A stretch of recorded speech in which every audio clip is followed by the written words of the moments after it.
Azərbaycan torpağı o qədər məhsuldardır ki, müxtəlif bölgələrimizdə faydalı bitkilər də yetişir. O bitkilər sırasında yemişan da yer alır ki, hazırda biz yardımlıya bağlanacağıq. Bəli, hörmətli səhər tamaşaçıları və yardımlı məsələ yemişanla çox məşhurdur deyə orada bax bu bitki yığını artıq başlayıb və istəyərdik ki, elə Nuranə ilə bir danışaq. O bizə bu prosesi tam aydın şəkildə izah eləsin və yardımlıya birbaşa bağlandırıq. Sabahınız xeyir olsun Nuranə, xoş eşitdik sizi. Bəli, salam, sabahınız xeyir, telesəhər izləyiciləri, sizi salamlayırıq Yardımlı rayonundan. Bu sabahı biz Yardımlı rayonunun ən maraqlı ucqar 1000 metr yüksəklikdə yerləşən ərazisində və çox gözəl bir bitkinin ətrafında salamlayırıq. Tamaşaçılarımızı burada yemişan bitkisi var, çox vitaminli bitkidir.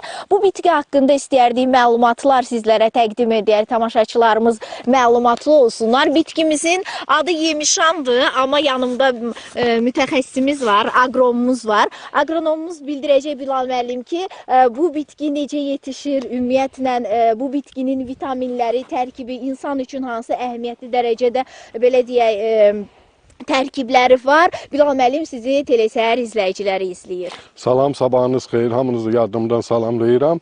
Yardımlı rayonunda təbii şəkildə bitən bitkilər çoxdur. Bunlardan əsasən indi biz sizə göstəririk burada yemişan bitkisini.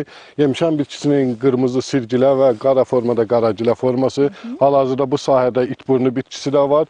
Yemişan bitkisi haqqında sizə məlumat vereyim. Yemişan bitkisi əsasən baş ağrının, ürək fəaliyyətinin bərpa olunmasında geniş istifadə olunur. Bu bitkilər tam təbii şəraitdə bitir və bunu bizim vətəndaşlarımız yığıb, qurudub, sonra bunları çay formasında istifadə edirlər.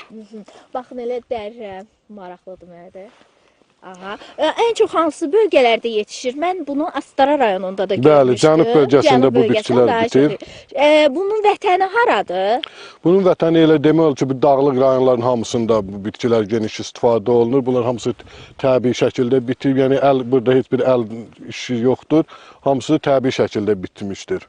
Baş ağrıları üçün bəli, baş ağrı, bəli, baş ağrı qurudulmuş sonra çay dəmləməsi formasında ürək fəaliyyətinin bərpasında, baş ağrılarında istifadə olunur. Və əziz tamaşaçılarımız, biz sizlərə yemişan bitkisi haqqında məlumat verdik. Qeyd edeyim ki, həqiqətən də burada bir çox sakinlər bu bitkini toplayır, qurudur, çay vəziyyətinə gətirir, içirlər. Müxtəlif vitaminli tərkibləri var, A, E vitamini var tərkibində və qeyd edeyim ki, mən sizlərə bu sabahı, bu səhəri telesəhər tamaşaçılarını Yardımlıdan salamladım, Yardımlıdan qarşıladım və sözü sizə studiya ötürücü yenə də maraqlı rayonlara gəzintilərimiz olduqda səhər canlı bağlantılarımızı bağlayıb bütün məlumatları sizlərə çatdıracağıq. Sağ olun.